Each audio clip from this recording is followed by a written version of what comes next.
Have you ever wondered why Earth doesn't have rings? Gas giants, Jupiter, Saturn, Uranus, and Neptune, have them. But the rocky planets, Mercury, Venus, Earth, and Mars, don't. Two theories describe how ring systems potentially developed. The first one says that rings may have formed from leftovers that date from the time a certain planet was forming. Or, as the second one says, they could be the remains of a moon that was either destroyed in a collision or broken apart by the gravitational pull of its parent planet. Scientists still don't know why the gas giants have rings, but they think it could be because they formed in the outer solar system. Rocky planets formed in the inner area of our solar system, which is why they were more protected from potential impacts and collisions that might have formed rings around them. Or the reason is that the bigger planets have a larger volume, which allows a ring system to remain stable. Some scientists think our planet did have a ring system a long time ago. In its early stage, a Mars-sized object hit the Earth, and this probably resulted in a dense ring of debris. But its ring system pretty soon coalesced, and that's the way our moon was formed.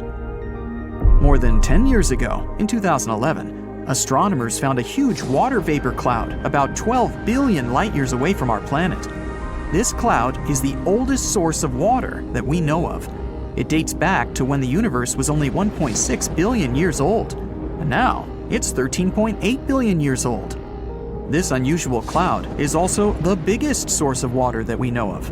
It holds 140 trillion times the amount of water that the Earth contains in all its oceans. Enormous. The cool thing is, this vapor cloud is kind of feeding a black hole. It may contain enough gases, such as carbon monoxide, to help its black hole grow even 6 times bigger than it is now. We all know that Earth has one moon, but there are 2 more asteroids, 3753 Carina and 2002 AA29, locked into co-orbital orbits with our planet. The first one doesn't really circle around the Earth, but has some sort of a synchronized orbit with the planet, which is why it looks like it's following the Earth in a stable orbit, while in reality, it has its own specific path around the Sun. The other one, 2002 AA29, follows a horseshoe orbit around our planet. Its specific path brings the asteroid closer to us every 95 years. You'd expect Neptune to be an extremely cold and dark place. After all, it's an ice giant 2.8 billion miles away from the Sun. There's not too much sunlight there, so noon on Neptune is similar to twilight on our planet. But this ice giant appears to be creating its own heat. To be precise, 2.6 times more heat than it gets from the Sun. This probably has to do with all the pressure near the planet's core. It builds and releases hydrogen, which keeps Neptune's center at a crazy temperature of 9,300 degrees Fahrenheit. But its atmosphere is still quite chilly. It ranges from about negative 240 degrees Fahrenheit to negative 330 degrees Fahrenheit. What shape do you think of when someone mentions storms? Probably long ovals of hurricanes and conical tornadoes. But that's something we see on Earth. At Saturn's North Pole, a storm has been raging for at least the past 40 years, and it has a hexagonal shape. Such a weird shape probably has something to do with Saturn's turbulent gas, or maybe even with zonal jets that extend many miles down into a region of extremely high pressure. Have you ever wondered why planets don't twinkle while stars do? The thing is, if you were out there in space, you wouldn't see them twinkling at all. The reason we see stars twinkling is because of Earth's atmosphere. The pin-sized light coming from a star hits the atmosphere. The atmosphere then refracts it, which sends the light skittering off in a zigzag. That's what we perceive as the twinkle. Planets appear much bigger to us than just pinpoints. And yes, their light zigs and zags after hitting the atmosphere too. But those motions cancel each other out, which is why we don't see twinkling, but only a steady glow. In some regions, you can expect big changes in temperature. For example, in Montana, where in a single day, temperatures went from negative 54 degrees Fahrenheit to 45 degrees Fahrenheit. Yeah, sounds like a lot, but it's still nothing compared to Mercury, where temperatures tend to vary over 1,000 degrees Fahrenheit in a single day. They start out at negative 280 degrees Fahrenheit at night, and eventually go up to 800 degrees Fahrenheit during the daytime. Picture a wardrobe you'd need to prepare for a single 24-hour visit to Mercury. Why doesn't the atmosphere of our home planet vanish and disappear into the vacuum of space? Even though we can't see them, the gas and vapor molecules that our atmosphere consists of all have mass. As such, all of these molecules feel the gravitational pull of the Earth, just like we do. They could escape, true, if they had enough energy. For instance, if our planet was closer to the Sun, the atmosphere would be hotter, and its molecules could get away easier. But the Earth, fortunately, is just at the right distance from the Sun and has exactly enough mass to keep its atmosphere in the same place. When you think of volcanoes, you probably picture hot molten lava coming out of them. At least, that's how it works on Earth. But in space, volcanoes can spew methane, water, or even ammonia. Up there, a volcano can also spew specific materials that freeze as they erupt. Then they turn into frozen vapor and some sort of volcanic snow. It's a common thing on Jupiter's moons Europa and Io, also on Pluto and Saturn's moon Titan. They're called cryovolcanoes, and Io has extremely active ones. Over there, you'd see hundreds of vents with plumes of frozen vapor that tend to extend about 250 miles. And NASA vehicles have even captured some erupting in real time. Bam! Planets, moons, asteroids, comets, and stars, they can all collide, and galaxies too. Our galaxy, the Milky Way, is 2.5 million light-years away from Andromeda, our closest galactic neighbor. Astronomers believe the Milky Way is on a collision course that will destroy both galaxies in the distant future, or at least galaxies as we know them. The two galaxies are going faster and faster toward each other at a rapid clip, 250,000 miles per hour. It will be chaotic, and many planets and stars won't survive the collision. Eventually, these two massive entities will merge and turn into a completely new, unrecognizable galaxy. But here's a small comfort. Scientists assume this is not scheduled to happen for another 4 billion years. In case you want to fuse two pieces of metal together, you already know the only way to do that is to apply heat so these pieces can reach their melting points. In space, you don't need heat to do such a thing, or basically, any action at all. We call it cold welding, and such a phenomenon happens when you slide the metal pieces over each other. In that case, they wear away their protective oxide layers. On Earth, these layers stop them from fusing, but in space, this type of protection disappears. That's why the electrons from one piece of metal just flow into the other piece. And ta-da! They're one without any effort. Scientists used to believe the Earth was the only planet in our solar system with tectonic activity going on. Tectonically active means plates under the crust are moving. This process releases heat, which then deforms the Earth's surface and leads to its shrinking. But now, we know this happens on other planets too. Mercury is also shrinking, and scientists found it out in 2016 when the Messenger spacecraft orbited the planet and sent back some important data. It revealed that there were cliff-like landforms known as fault scarps on Mercury's surface. Since these landforms are relatively small, they probably didn't form that long ago.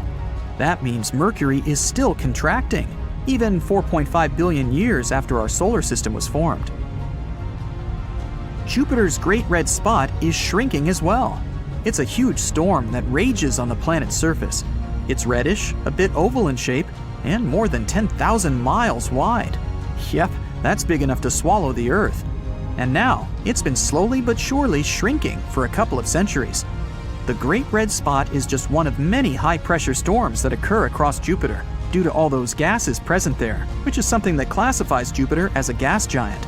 But just because it's shrinking doesn't mean the Great Red Spot is going to blow itself out anytime soon. It's even growing taller. On a starry night, you look at the sky and see twin moons high above Earth. It's a view science fiction fans can only hope for, but it could have been a reality billions of years ago. If we want to be super precise, 4 billion years ago. A recent model suggests that the highlands of the moon's far side could have been created by a collision with a smaller companion moon in an event dubbed the Big Splat. The mystery of why the near and far sides of the moon are so different have been puzzling astronomers for decades. The near side of our natural satellite is low and flat, while the landscapes of the far side are high and mountainous. That part also has a much thicker crust.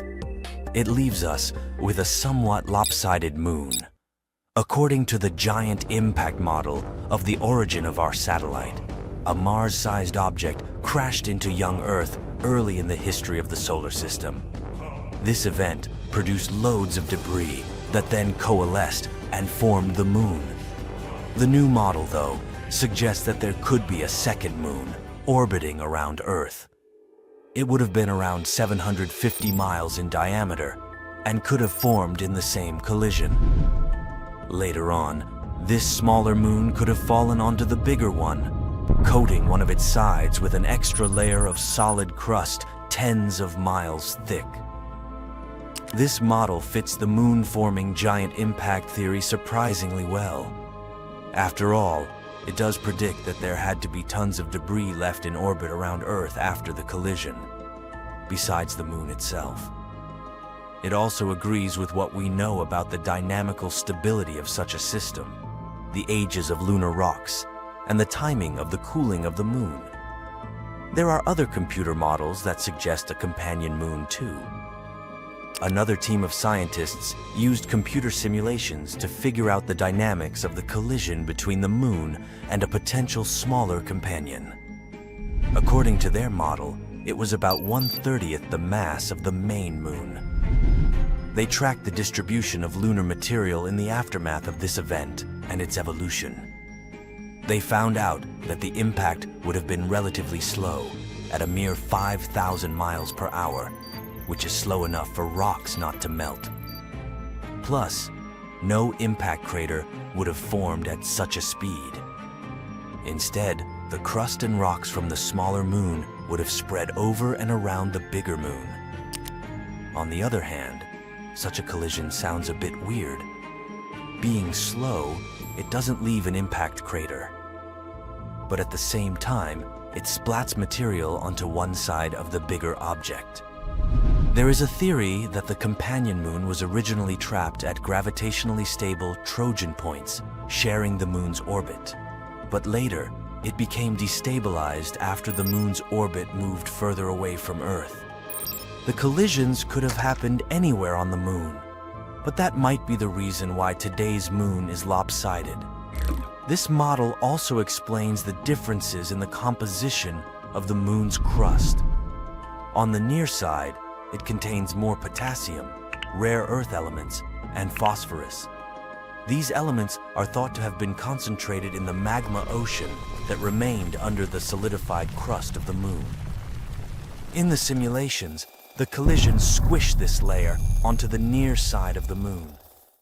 But even though this model explains a lot of things and answers loads of questions, the theory remains unconfirmed.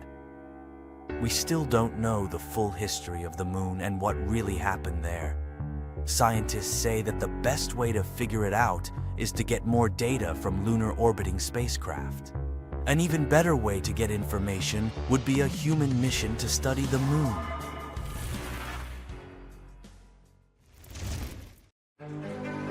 It's been decades since the last manned moon landing, Apollo 17, which happened in December 1972. Isn't it time we thought about going back to our dusty satellite, and maybe even staying there? NASA has made a promise on this subject. They're preparing to send astronauts on the moon again, perhaps by 2025. This will all happen through a program called Artemis. It's also going to include the first woman ever to experience the lunar surface. Now you might ask, why haven't we done this already? One former NASA administrator said something interesting on the subject. It's not because of scientific or technological issues. Problem was that the potential projects took too long and were just too costly. You see, space travel, especially when it involves humans, isn't easy on the pockets. It's true that, in recent years, NASA had budgets of billions of dollars. Sure sounds like enough money, right? Well, not when you check out their to-do list.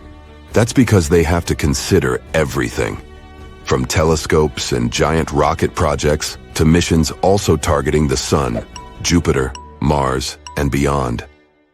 When you look at it this way, NASA needs to be very good at budgeting to achieve all those goals. It's not just because of finances, though.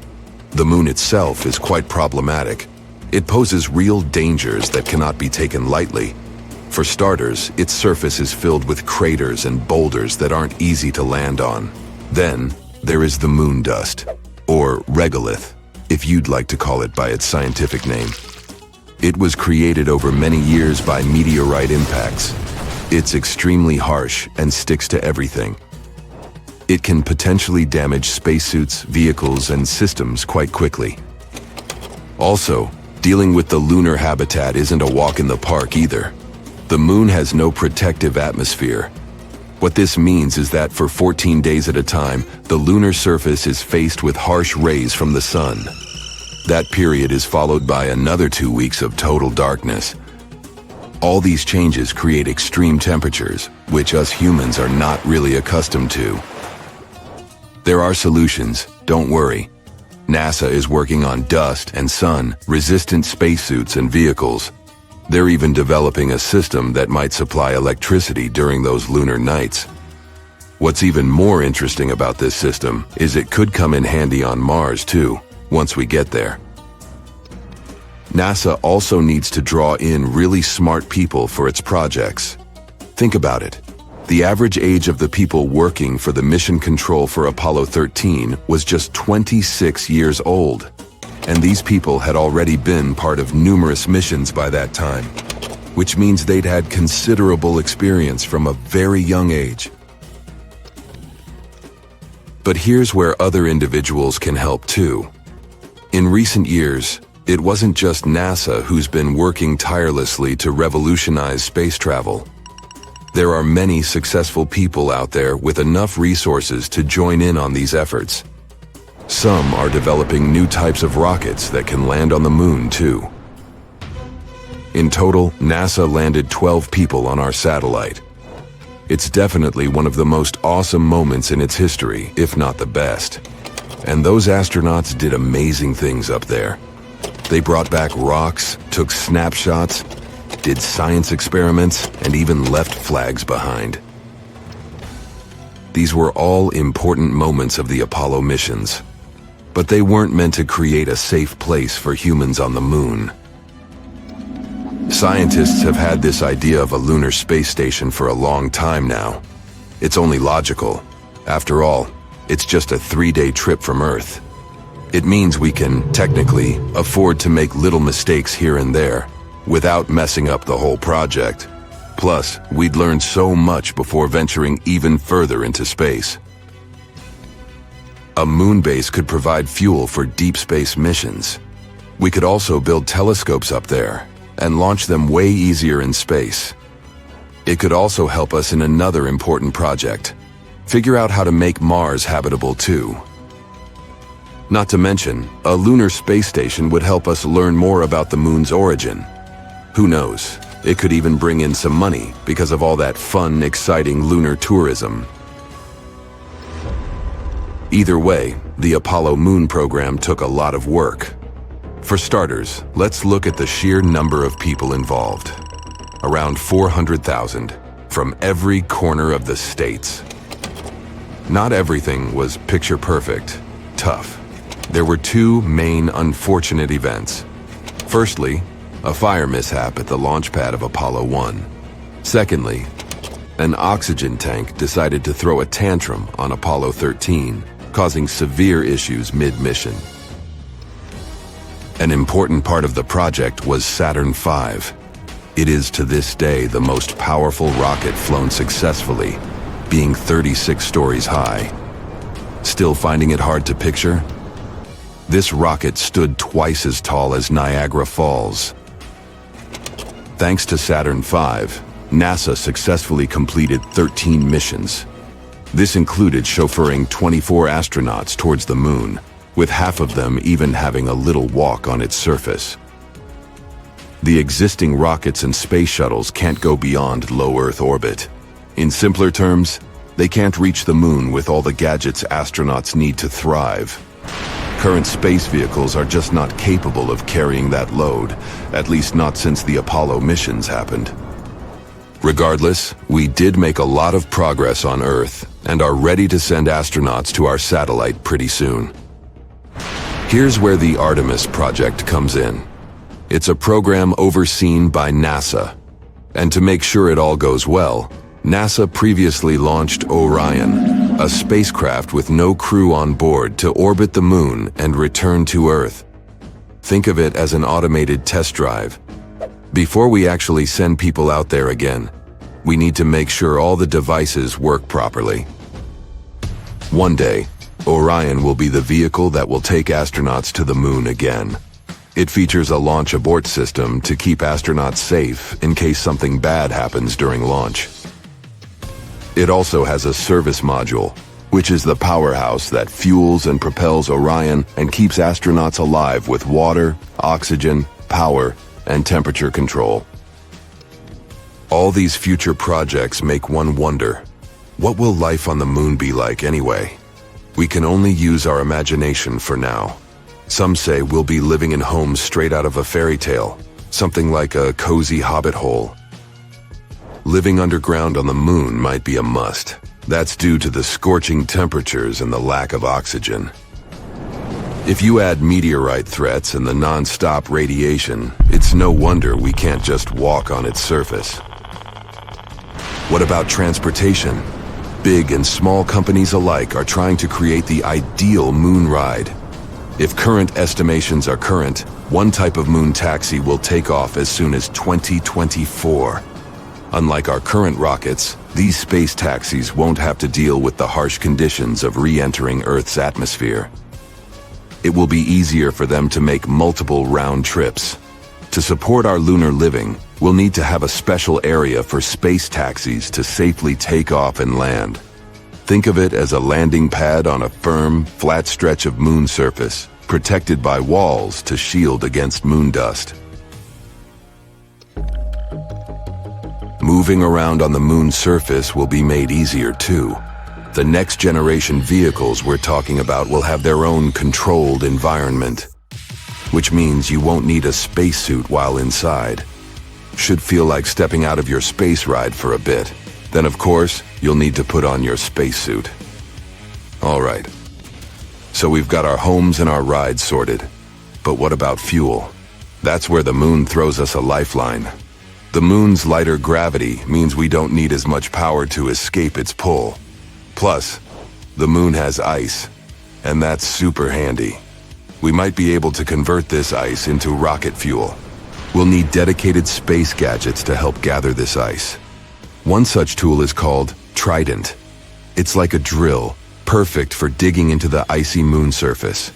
Additional robotic helpers would then turn this ice into fuel and deliver it to a space gas station. If this works, rockets on their way to Mars could stop by for a quick fuel top-up before continuing their journey. How about playing golf? Not on Earth, but on the moon. Let's journey back to a time 50 years ago when one astronaut turned the lunar surface into the most unusual golf course ever. Any golfer will tell you how tricky it is to avoid sand traps. But picture Alan Shepard, a NASA astronaut dealing with an entire surface that feels like super fine powder. During the Apollo 14 mission, he took a break to showcase some spacey golf skills for everyone watching from Earth. After his first shot, he excitedly made another. For him, it seemed the ball went forever and ever. Let's dial back to reality for a moment. Thanks to the research by the United States Golf Association, or USGA, we've got some numbers. They found that Alan's first moon ball traveled 24 yards, and his second stretched for 40 yards. Now, how does that compare to the average golf shots back here? In regular gravity, one usually swings to about 216 yards. Just goes to show, while we've upgraded our golf game on Earth with tech and training, the moon's low-gravity playground is a different environment altogether. Now let's give Alan some props. Moon golf? Not as simple as you might think. His club wasn't one from your local sports store, it was a makeshift one. A moon sample collector with a club head stuck to it. Add to that the bulky spacesuit he had on. Imagine trying to swing wearing an outfit that's as stiff as cardboard. With all that gear, Alan could only muster a one-handed swing. Care to have a similar experience? Well, you might not be able to play golf on the moon anytime soon, but you can give it a shot underwater. Some say the conditions are similar. Here's where it gets even more interesting. The USGA didn't just take Alan's word on where the balls landed. They wanted to investigate. For starters, they used ultra-clear footage of the Apollo 14 mission. They also used some sharp images from NASA's special moon camera, launched in 2009. Using this imagery, they mapped out the journey of those two golf balls. Alan loved his unique golf club so much, he wanted to bring it back home. No big deal, right? Well, you see, in those days, astronauts would leave behind unnecessary items to make space for moon rocks. But not this club. So during the 70s, this interstellar golf club found a new home at the USGA Museum in New Jersey. Unlike regular golf clubs, this one had a twist. It was crafted from aluminum and Teflon. It was built to fold and fit snugly within the tight spaces of the lunar lander. How did this whole moon golf idea even pop up? Well, in 1970, golf legend Bob Hope paid a visit to NASA. Inspired by Hope's love for golf, an idea came into Shepard's head: moon golf. To turn his dream into reality, he collaborated with a golf professional and NASA's tech specialists. Together, they crafted a club that met NASA's strict safety norms. But hey, Alan didn't want this to be just a surprise stunt. Remember, traveling to the moon required very strict protocols. They couldn't just randomly have a picnic up there, you know? So, Alan made sure NASA officials agreed with this impromptu game of golf. They were initially skeptical, but eventually gave the green light after Alan passionately laid out his plan. He also promised he'd start playing if everything went smoothly on the mission. Determined to make it perfect, Alan prepped like a champ. The story goes that he'd put on his hefty spacesuit and sneak off to secret spots so he could practice. Decades later, he'd still be reflecting on his lunar escapade. He was the only golfer to ever swing on the moon. It's not just golf balls that astronauts left behind on their trips. There were actually a lot of objects left on the moon between 1969 and 1972, the year of the last moon landing. Each time you gaze up at the moon, remember that there's a cute family photo up there, some huge science gadgets, a small statue, a bunch of, well, human waste bags, and yes, some American flags. Years have passed by, and yes, technically those items are still hanging out there, though they've probably seen better days because of the harsh conditions on the moon. Some items had a special place in the astronauts' hearts and were meant to stay on the moon. But hey, leaving some stuff behind also meant they could bring back moon samples. You know the feeling. It's like when you need to make room in your suitcase for souvenirs when you're finishing a vacation. Does NASA have a complete list of things they left on the moon? Well, not really. In fact, one team tried to create a record of some of the items and reached an amazing list of 106 left there from the Apollo 11 mission alone. And that's not counting Neil Armstrong and Buzz Aldrin's famous footprints. The largest items at each landing site were mostly the science-y stuff, like pieces of their lunar module and experiments to study the moon in depth. Then there were some beautiful tokens, like Apollo 11's plaque and a special disc with messages from leaders around the world.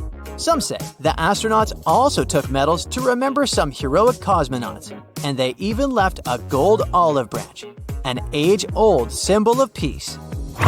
Now, later moon missions had a little more fun, like Alan Shepard did with his golf game.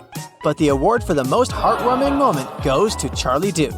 During the Apollo 16 mission, he left a picture of his family up there. It's like he wanted them to be a part of the adventure. Although, a heads up, those photos probably didn't age well because of the moon's high exposure to the sun's radiation. There might just be an art museum up there on our satellite too. Let me explain. there's this tiny little art piece called the Moon Museum. It's a ceramic chip about the size of your nail, and it was crafted by an artist named Forrest Myers. This tiny object showcases miniature artworks from 6 talented people. Among them are even the famous Andy Warhol, the same artist known for his iconic soup cans and celebrity portraits. Forrest Myers said he wanted his mini museum to be on the moon, but there was a problem. NASA officials weren't exactly on board with the idea. However, Myers shared with the press that he handed over this art chip to an engineer working on the Apollo 12 mission. According to Myers, this engineer secretly tucked the Moon Museum onto a leg of the lunar lander. In case you haven't figured it out yet, these lunar landers don't come back to Earth after their mission. Take this with a grain of salt though, as NASA has never confirmed this story. You might wonder, why did they leave all these things? Sometimes it was about making a statement. Other times, it was purely practical. At one point, it was mentioned that during the Apollo 11 mission, for example, a decision needed to be made. The astronauts had to quickly figure out what was essential for their trip back home. They ended up creating a cleanup spot, tossing away things they didn't need anymore. Leaving things behind on the moon isn't that different from how we leave things behind on Earth, just like archaeologists study our ancient leftovers to learn about our ancestors. The stuff on the moon gives us insights about those incredible lunar missions. Some things they left had done their job, like the pole for the flag or the camera they used to broadcast those steps on the moon. Even the tools astronauts used to collect samples were left because they had more precious cargo to bring back: moon rocks. When it comes to the current state of all these items, scientists are not entirely sure. We do know that NASA's Moon Observer has spotted some of their shadows. They're still up there. The official gear was built to resist, so it might behave a bit better. But those personal items? They've probably seen better days. Picture this. It's a warm summer evening. You're a tired adventurer traveling through the Grand Canyon. Suddenly, you stumble upon a place that seems straight out of a sci-fi movie: the Cinder Hills Off-Highway Vehicle Area in northern Arizona. With its cinder cones and craters, the landscape resembles a mishmash of a volcanic eruption and a meteor strike. But this unique terrain was actually a result of the ingenious efforts of the United States Geological Survey and NASA. They painstakingly recreated a part of the moon's Sea of Tranquility, a smooth landing spot for Apollo 11 in 1969. Sounds amazing, doesn't it? Well, what if I told you that there are many fantastic destinations like that here on Earth? From astronaut training playgrounds to space-themed amusement parks, these extraordinary places offer an earthly twist on interstellar exploration. So let's take a look at some of them. First, Arizona's Bonito Lava Flow. Just a short distance away from the Cinder Hills, you'll find the Sunset Crater Volcano National Monument. It was actually used as a training site for astronauts. Back in the groovy 1970s, Commander Gene Cernan and geologist Jack Schmitt practiced here before their epic Apollo 17 mission. Their goal was to discover signs of volcanic activity on the moon. To prepare for their lunar voyage, the two brave astronauts explored the rugged Bonito Lava Flow along with the surrounding cinder fields and cones. They tested their equipment and practiced some awesome geological survey techniques. During their first spacewalk, or as astronauts like to call it, extravehicular activity, they mostly found breccias. Those are rocks formed by meteorite impacts that created the moon's mountains. But halfway through their second adventure, Schmitt couldn't contain his excitement when he stumbled upon something extraordinary: orange soil.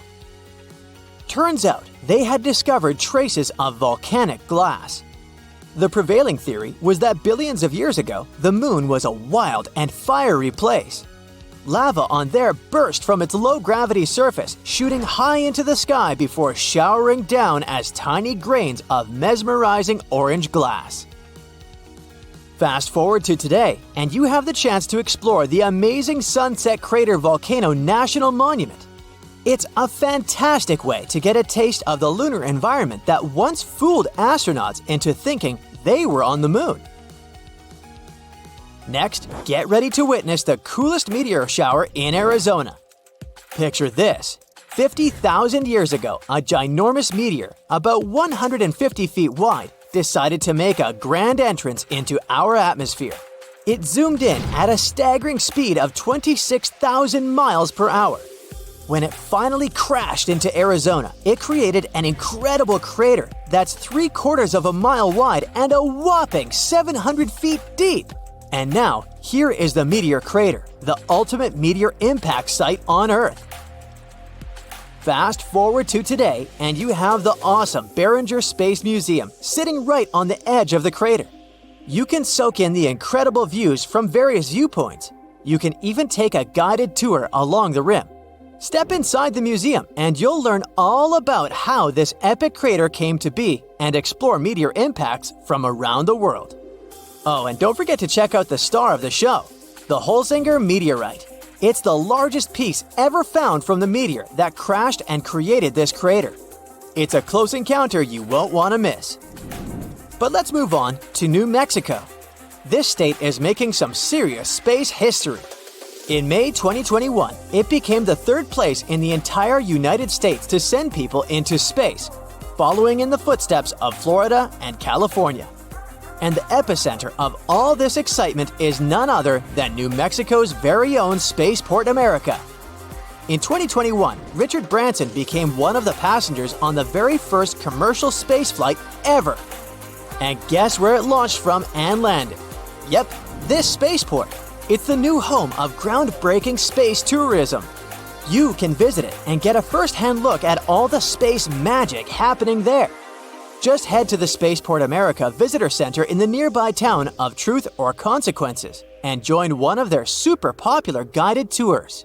Depending on what's going on at the spaceport, the tour will take you to incredible places like the Operations Center, the fire station, and even the runway and hangar, where you might catch a glimpse of the incredible Virgin Galactic space planes.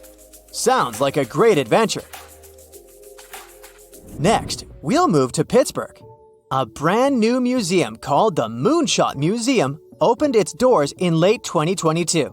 They're super hyped about NASA's upcoming return to the moon with the amazing Artemis program. But here's what sets this museum apart. It's actually located in the same building as Astrobotic Technology, an aerospace company.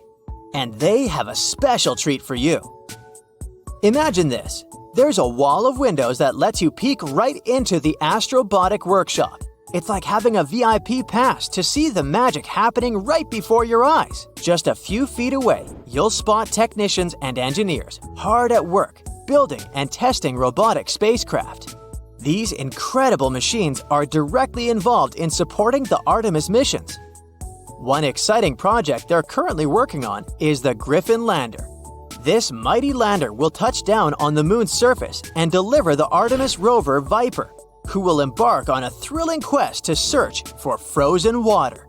Talk about an important mission. What's even cooler is that these robotic sidekicks, unlike in the past with programs like Apollo, are going to play an even bigger role in future human exploration beyond Earth's orbit. They'll scout out landing sites, set up infrastructure for lunar bases, and so much more. Isn't that awesome? The Moonshot Museum hopes that this glimpse into the workings of a real-life clean room will ignite a spark of curiosity and passion for space exploration.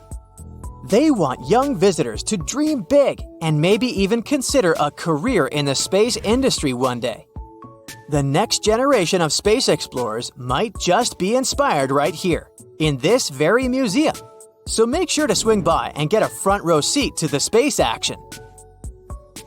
And finally, get ready for the rocket show in Virginia. There's this super cool place called NASA's Wallops Flight Facility. It's situated on a groovy island just off the coast of Delmarva Peninsula. And it's not your ordinary airfield. It's an action-packed flight test spot and a rocket launch site. Since 1945, Wallops has witnessed thousands of incredible rocket launches.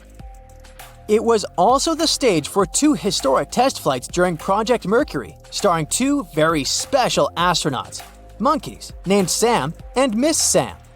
Sam and Miss Sam strapped themselves into a capsule perched atop a Little Joe rocket.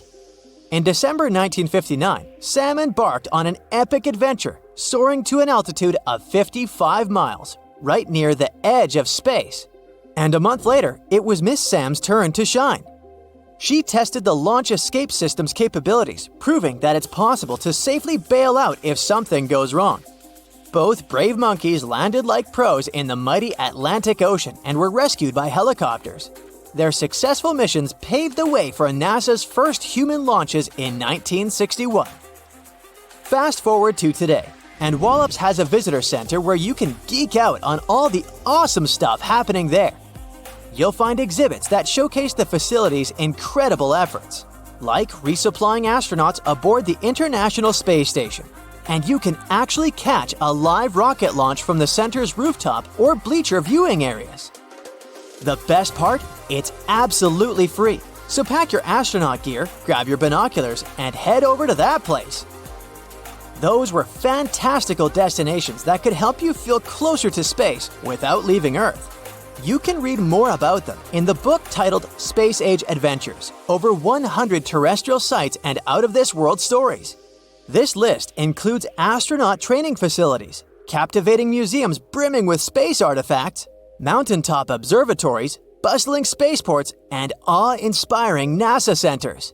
Ignite your imagination and set you off on an interstellar journey of your own. Okay, I officially give up on the hope that the moon is made of cheese after all. Wow, not even Gouda. The shiny lunar ball, or a curved banana, or half of a coin, depending on what phase it's in, has different layers inside, just like Earth. One of these layers is called the inner core. About 20 years ago, scientists were observing how the moon rotates. Using that data, they concluded that it had a fluid outer core. But the inner core was hard to study, so they didn't know if it was solid like a rock or molten like a hot liquid. But things are clearer now. Astronomers have collected data from different missions, including the Apollo missions, where astronauts went to the moon and gathered information themselves. Plus, they've used a special technique called seismic data. This method is all about studying how sound waves move through things. Take earthquakes on our planet as an example. When an earthquake happens, it creates waves that travel through the ground. Scientists can detect and analyze these waves to learn more about Earth's interior. The same idea can apply to other objects in our solar system, or planets, or, in this case, the moon. When quakes or moonquakes happen, they generate sound waves, and by carefully listening to and studying these waves, scientists can create a detailed map of what's inside the object. They can figure out things like different layers, what they're made of, and how they're arranged. To check the moon's deep interior, scientists also use something called laser ranging. This method measures the distance between the surface of the Earth and the moon very precisely. And ta-da! Our natural satellite's inner core is a dense, solid ball made of iron, just like Earth's. It's about 310 miles wide, which is nearly 15% the size of the entire moon. Researchers also have stumbled upon evidence that supports the theory that the layer between the moon's surface and its core, called the mantle, has been moving around as the moon evolved over time. This movement is something we call lunar mantle overturn, and it could explain why we find elements rich in iron on the lunar surface. Mantle material ends up being carried upward, and the volcanic rock remains in the moon's crust. Some of the materials in this rock were too dense, like me, so they just sank back through the lighter crust material all the way to the core mantle boundary. It's like a cycle where the moon's mantle material goes up during volcanic activity, carries iron-rich elements to the surface, and then sinks back down.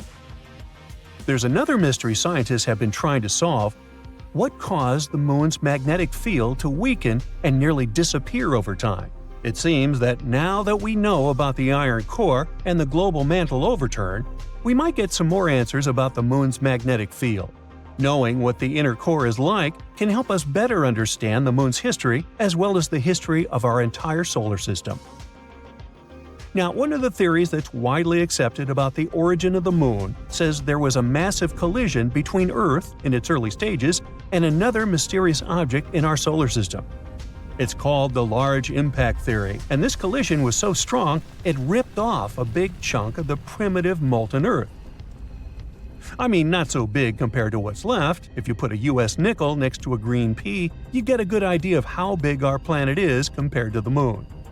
Now, this chunk was set into orbit around our planet, and this might have happened about 95 million years after our solar system formed.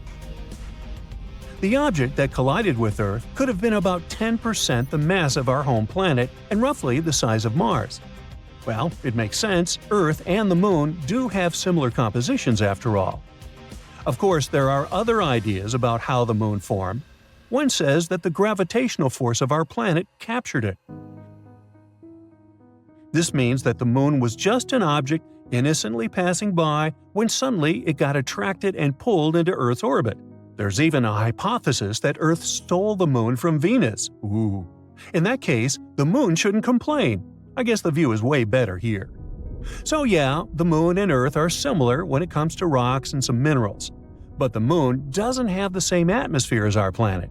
Its atmosphere is thin and consists of some weird gases that include potassium and sodium, which is not something you can find in the atmosphere of Mars, Venus, or Earth. And the rocks on the Moon don't contain water. But that doesn't mean there's no water at all up there. A long time ago, in the 17th century, astronomers saw large dark spots on the Moon's surface. One of these astronomers thought these spots looked like oceans, and he called them maria, which means seas in Latin. Other astronomers also made maps of the Moon, and they used the term maria to describe these dark spots. For example, Mare Tranquillitatis translates to Sea of Tranquility, where Apollo 11 made its touchdown. But it seems those dark spots are not actually oceans. They are plains made of hardened lava that erupted long ago. These volcanic eruptions left behind smooth flat areas called basalt plains. In the late 1800s, one sky watcher studied the Moon and found it didn't have an atmosphere. Without an atmosphere, there are no clouds and no air to keep water from evaporating. So scientists thought that any water on the Moon would just disappear right away. They believed the Moon was totally dry. But then, in 1961, one physicist had a different idea. He pointed out there could be water on the Moon in special areas called permanently shadowed regions. These are spots on the Moon where the sun doesn't shine, so they stay dark all the time. Water ice could exist in these dark areas because they're extremely cold and the ice wouldn't evaporate. But when astronauts from the Apollo missions went to the Moon, they brought back soil samples, and scientists found no signs of water in them. So everyone went back to thinking that the Moon was completely dry. In the 90s, NASA focused on these shadowed craters and found high concentrations of hydrogen, which meant there could be ice at the Moon's poles. They still weren't certain, so they kept digging and after a while found hydrogen trapped inside tiny beads of volcanic glass. Since there are no active volcanoes on the Moon today, which means water probably was present on the Moon when these volcanoes erupted long ago. Plus, there could be way more water back in the early days of our Moon. In 2020, NASA's SOFIA mission showed us what we'd been looking for a really long time. There is water on the Moon after all. It turns out the water is hidden within the grains of lunar dust or sticking to the surface in the sunlit areas of the Moon. So there are no oceans like we have on Earth, but at least there's something. The question remains, how did water even get there? It seems the Moon had a chaotic history back at the time when it was forming, as probably most of the planets and moons in our solar system.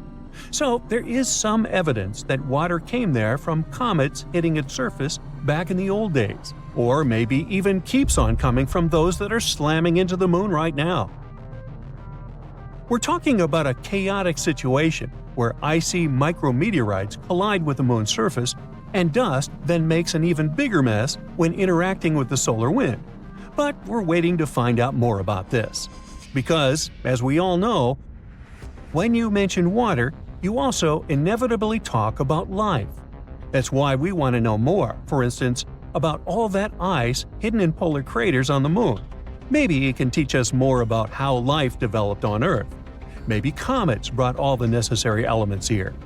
Then, what if there are some of those elements stuck in the ice on the moon, too?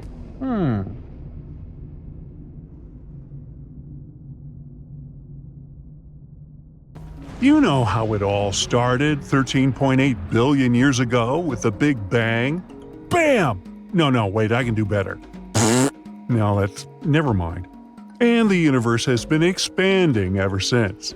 At its young age, it was all made of gas, mostly helium and hydrogen. For billions of years, the gas has expanded and cooled down. Meanwhile, galaxies, stars, and other mysterious things in space we try to explore today formed because of gravitational forces. And in that chaos, just like in middle school, about 4.6 billion years ago, our magnificent planet was born too. It all started as a disk of gas and dust that orbited the young sun, just the same way it was with the rest of the planets in our solar system. This disk consisted of dust particles of different sizes and gas. They were circling the sun at different speeds and in orbits that weren't stable and predictable. They were bumping into each other all the time. These particles grew from very small grains of dust into boulders, then later into bigger objects called planetesimals that had a range from miles to hundreds of miles in diameter. And these planetesimals that were orbiting the sun within the disk had gravitational force strong enough to pull other objects from the neighborhood out of their orbits and collide with them. As they were constantly hitting each other, they got bigger and bigger until some got to the size of thousands of miles in diameter. That's nearly the size of Mars and the Moon. We know these things because of meteorites. They come from different places all over our solar system and bring all kinds of materials to our planet, giving us something cool to study and learn about our solar system and how it formed. These materials include very small pieces of dust and rock that have gone through the chaos and survived those rough times even before the planets were created. Meteorites also brought pieces of asteroids and planetesimals left behind after the planet-forming process ended. As these objects were forming, some radioactive elements were left trapped inside the minerals that, again, were part of them. That's how scientists could tell how old they were. But the final stage of Earth's formation, and generally this whole chaos that was happening in our solar system, may have taken a little bit longer, possibly even up to 100 million years more. That's when the last enormous impact was, and the Earth finally reached its full size. What actually happened is that it hit another object which was nearly as large as Mars. This collision was so strong that the impact produced enough energy to vaporize some of the metal and rock, both from the Earth and the Mars-sized object. And this vapor created a disk that was surrounding our planet. That disk cooled and clumped together at some point, which is when we got our moon. Our moon was the result of impact debris, which was a combination of hot gas and molten rock. There are some theories of how the moon formed, though. One claims it broke off from the Earth. Another one says the moon formed somewhere else in our solar system, and at some point, as it was wandering around, it got so close to Earth that it ended up captured by its gravity. And fans of the third theory believe the moon and the Earth formed at the same time, from the same protoplanetary disk. Before the moon formed, the Earth was a much different place. If you could have just one day on Earth without the moon, you'd be first surprised by the days and nights. They wouldn't be as stable as they are today because the moon helps to keep the Earth's axis stable. Days were shorter back then. The Earth had been rotating much faster before the moon formed. Its gravitational pull slowed the rotation of our planet, which means days got longer. The Earth's rotation is getting slower through time, but at a really small rate. Some predictions say that in 1 billion years, a typical day will be between 25.5 and 31.7 hours long. If 24 hours is not enough time for you, just wait 1 billion years. But yeah, if you're the type of person that likes to take things slowly, you definitely have to hurry back then. Although there weren't many things you could do back then than to fill your time besides, sailing across the hot lava, collecting rocks, or hoping not to get hit in the head by some fierce meteorite falling onto our planet. Ow! But if you were patient enough, maybe you'd see something really cool: water coming onto our planet for the first time. There was a rain of fiery meteors coming from the sky, and they kept slamming into our young Earth. It looked devastating at first, but some of this falling debris probably held water. Many believe the asteroids and comets that bumped into our home planet carried tiny amounts of water. But considering this meteorite shower lasted more than 20 million years, maybe even up to 200 million years, it's not that unusual that after a while, puddles of water started to collect across the surface. And as the water evaporated within the atmosphere, it would fall back down, forming lakes, rivers, seas, and eventually oceans. Only at that point, there was a chance for some primitive life to evolve sometime in the future. Earth started its transition from a hot ball of magma to the world we know today. Before that, it would be too hard for life to exist there.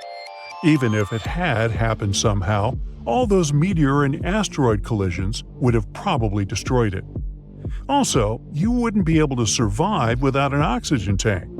The Earth did have an atmosphere, but it wasn't like the one we have today. Scientists believe it was composed of water vapor, methane, ammonia, and some other gases released from volcanic activity. Basically, it was too toxic, since there were volcanic eruptions all the time. And the temperatures were way higher, so just standing at these early stages of Earth wouldn't be such a pleasant experience. Also, there could even be some form of life at that time. In its early stages, when everything was so chaotic, it wasn't covered in oceans, trees, or stunning landscapes like today, but in molten magma. The earliest form of life we know about are fossils of microorganisms found in hydrothermal vents, and they're thought to be 1.4 billion years old. And scientists assume the earliest time for life to show on Earth could be 4.2 billion years ago, give or take. So, with the right equipment, you could even see some single-celled organisms like bacteria somewhere across our chaotic planet, even before the moon was there. The moon's gravitational pull on the Earth creates tides in the ocean, which means it probably helped mix and circulate ocean water, maybe even shape them. The tides without the moon would be much smaller, because the gravitational pull is what causes the tides to rise and fall. The moon also affects life in the ocean. Over time, animals in the ocean have changed and adapted to the changing water levels caused by the moon's gravity. Even just the moonlight has a big effect on sea creatures. For example, corals use the moon's cycle to release their eggs at the same time and with stronger tides to help carry the eggs.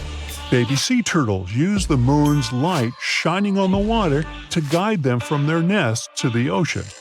Who knows which directions life on the Earth would have taken if, at some point, billions of years ago, we didn't get our lunar buddy to follow us along the way.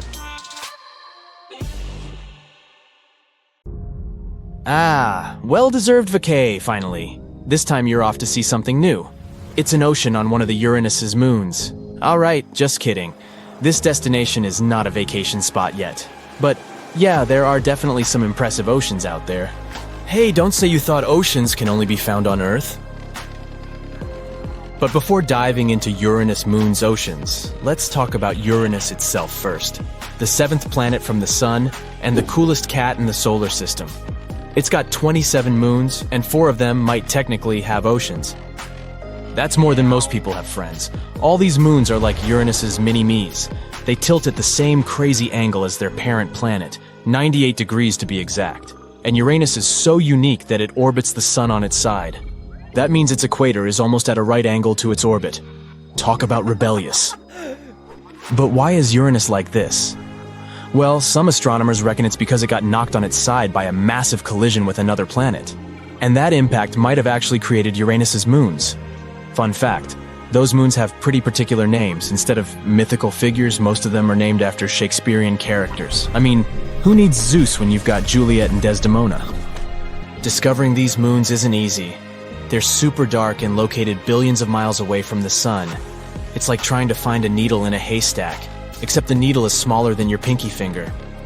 These 27 satellites are divided into 3 groups: 13 inner moons, 5 major moons, and 9 irregular moons. The irregular ones are rebels with retrograde orbits, while the others are prograde and go with the flow of Uranus. The big boys are Miranda, Ariel, Umbriel, Titania, and Oberon, and they're all in Uranus's equatorial plane and are big enough to be round. They've got craters and canyons and cliffs. Oh my. These moons also formed from a giant impact that tilted Uranus on its axis. That's why they're all tilted too. And because of that tilt, they have crazy seasonal cycles just like Uranus itself. But we haven't found all of Uranus's moons yet. The little irregular ones are sneaky and hard to detect, so who knows how many more there could be. But let's talk about the really cool stuff, what these moons are made of. We're not entirely sure, but we think they're made of rock and ice. Miranda is the most icy one, while the inner moons are probably just dusty. And the ones beyond Oberon's orbit, they're likely captured asteroids that could be rocky, or icy, or who knows what. But here's what really sets Uranus's moons apart. They're all tilted together with Uranus. That's wild. Exploring these moons could teach us so much about how ocean worlds form and stay active. Titania is the biggest moon of Uranus, but it's still less than half the size of Earth's moon with a diameter of about 1,000 miles. It's also the 8th heaviest moon in the whole solar system. They named it after the fairy queen in A Midsummer Night's Dream. Titania's color is gray, and it has some shiny patches that scientists think are frost. It's made up of a mix of ice and rock, just like all the other moons close to Uranus. Oberon is the next biggest moon of Uranus, named after the fairy king in Shakespeare's play. It's almost the same size as Titania, and also has a half-ice/half rock composition. But Oberon's surface is way more cratered than the other Uranian moons. Umbriel and Ariel are the 3rd and 4th largest moons of Uranus, with diameters of 726 miles and 718 miles respectively. Umbriel is named after a bad spirit in an old poem, and it's the darkest of all Uranus's big moons. It only reflects 16% of the light that hits it. Scientists don't know why it's so dark, but they think a bright ring around a crater might be caused by frost deposits. Ariel is the brightest of all Uranus's big moons, and it reflects over 1/3 of the light that hits it. It's named after characters in both Pope's poem and Shakespeare's play. Ariel looks like the youngest moon because it only has a few small craters from recent collisions. Miranda is the smallest of all these big moons with a diameter of about 292 miles. NASA says it looks like it's made up of parts from different bodies, like a Frankenstein's monster. Miranda has 3 big features called coronae that are unique to it. They're lightly cratered with ridges and valleys, and they're separated from older and more heavily cratered parts of Miranda by sharp boundaries. It also has giant canyons that are up to 12 times deeper than the Grand Canyon. Scientists don't know why Miranda has such different features, but one theory is that it got smashed apart by a huge collision and then put back together all wonky. All these big Uranian moons are stuck facing Uranus all the time, just like Earth's moon. Uranus has got some seriously dope features, but the ring system is where it's at. And get this, the ice giant's moons actually have a hand in shaping those rings. Uranus has 13 inner moons and 13 faint rings, and they're all connected like one big cosmic family. Cordelia and Ophelia are like the guardians of the outermost ring, Epsilon. These 2 shepherd moons keep all the particles together, with Cordelia being the closest to Uranus's surface. But here's the kicker. There are at least 8 other tiny satellites hanging around in that area, making things super crowded. NASA is still scratching their heads trying to figure out how they don't all crash into each other. The inner moons are half ice and half rock, but we don't know much about the outer ones. NASA thinks they might just be asteroids that got caught up in Uranus's gravitational pull. Either way, Uranus and its moon squad are definitely out of this world. Apparently, Uranus's moons might have salty oceans hiding under their frozen surfaces, and the farthest ones from Uranus, Titania, and Oberon could have oceans that are 30 miles deep. That's deeper than the Mariana Trench, 7 miles. But even Ariel and Umbriel might have oceans around 19 miles deep. NASA used some fancy computer modeling and revisited data from their Voyager 2 spacecraft, launched way back in 1977, to figure out the makeup and structure of these moons. They found that Titania is huge enough to keep its internal heat and prevent its ocean from freezing. But get this, the other moons might have a chance at having warm oceans too. The researchers discovered potential sources of heat in the moon's rocky mantles that could release hot liquid and keep the oceans warm. And guess what? The oceans might even be warm enough to theoretically support life. The study also found that chlorides and ammonia are likely abundant in the oceans of these moons. Ammonia acts as antifreeze, and salts in the water could also help maintain the ocean's temperature. Now you might be thinking, how can these icy moons have liquid water? Well, turns out their internal heat and some chemicals could make it happen. For example, a study revealed that chlorides and ammonia are likely abundant in the oceans of these moons. Ammonia acts as an antifreeze, and salts in the water could also help maintain the ocean's temperature. And if these moons really do have oceans, that means there could be other ocean worlds in our solar system and beyond. But don't get too excited. These oceans are pretty salty. About 150 grams of salt for every liter of water. That may not be saltier than Utah's Great Salt Lake, but still. As for Uranus's fifth biggest moon, Miranda, welp, it might have had an ocean at some point, but it probably froze over pretty quickly. Poor little guy. Anyway, NASA is thinking about sending a mission to Uranus to learn more about these icy giants and their moons. They're calling it the Uranus Orbiter and Probe, UOP. Sounds like a party to me. So yeah, technically there might be not 4 but even 5 oceans, but there's still much to learn and explore.